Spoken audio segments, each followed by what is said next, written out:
Gesture, enthusiastic, open arms.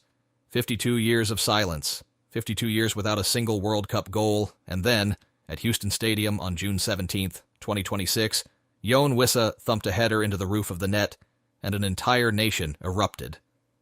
DR Congo just earned their first ever World Cup point, and they did it by halting Cristiano Ronaldo, the oldest outfield player to ever start a World Cup match.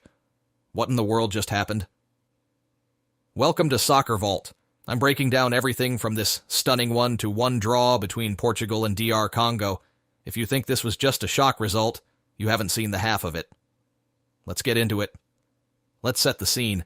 Group K at the 2026 World Cup is headlined by Portugal, one of the pre-tournament favorites, with Cristiano Ronaldo at the spearhead. But at 41 years old, Ronaldo isn't just a player anymore. He's a legend chasing one final chapter.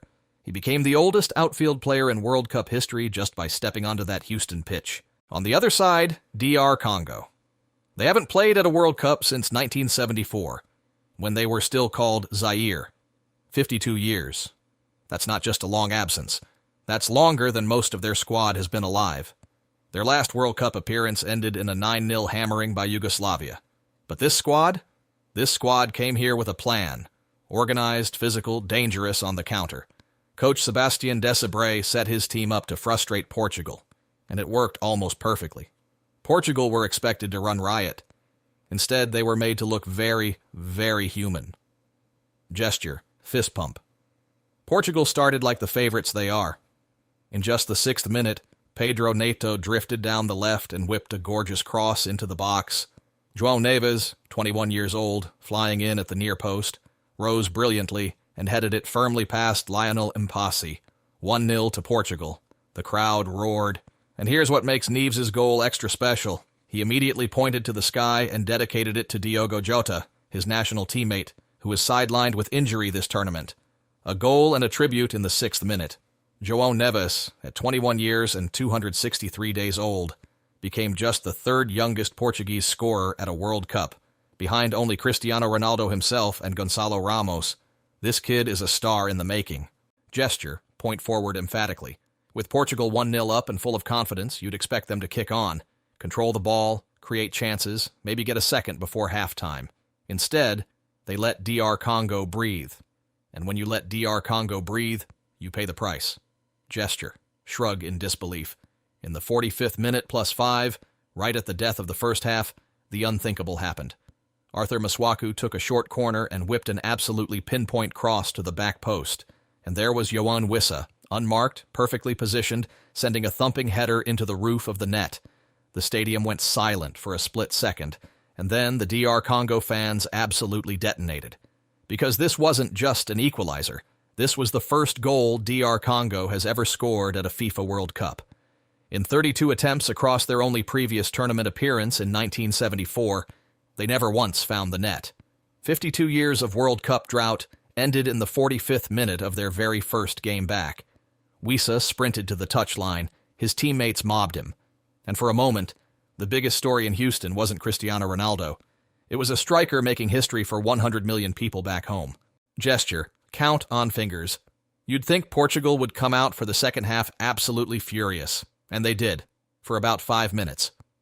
João Cancelo, making a marauding run from right back, pulled off a stunning overhead kick that looked destined to nestle in the corner.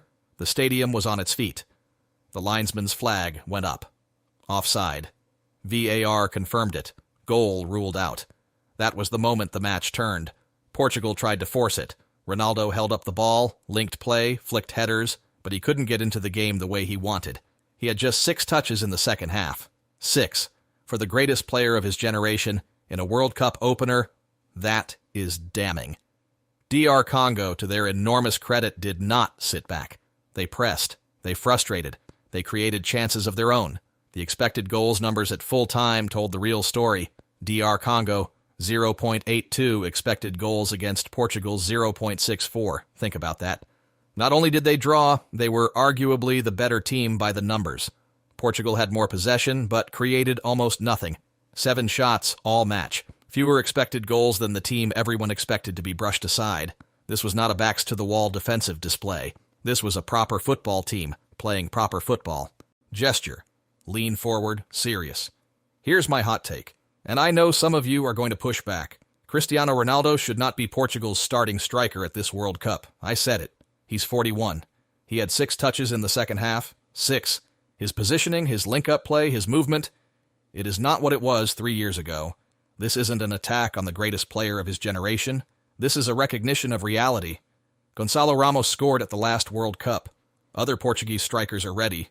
Roberto Martinez is staying loyal to Ronaldo's name, not his form. And against tougher opposition in the knockout stages, if Portugal even get that far, that loyalty could cost them everything. Gesture, wave dismissively. A team built around the ghost of Ronaldo's peak will not win a World Cup. Someone needs to say it. Gesture, point forward emphatically. So where does this leave Group K? Portugal stay in control. They only need one more win to qualify Eurostay, but this draw means nothing is settled. A loss in their next game, and suddenly there is real pressure on this squad. DR Congo, meanwhile, have completely changed the conversation. They came here expecting nothing and left with one of the greatest moments in their football history. As for Cristiano Ronaldo, every future game now gets framed the same way. Can he deliver? This tournament was supposed to be his farewell on the grandest stage. Instead, it is already a story of questions. The clock is ticking, and Portugal desperately need answers. Gesture, both hands up, excited. That is it for this SoccerVault breakdown.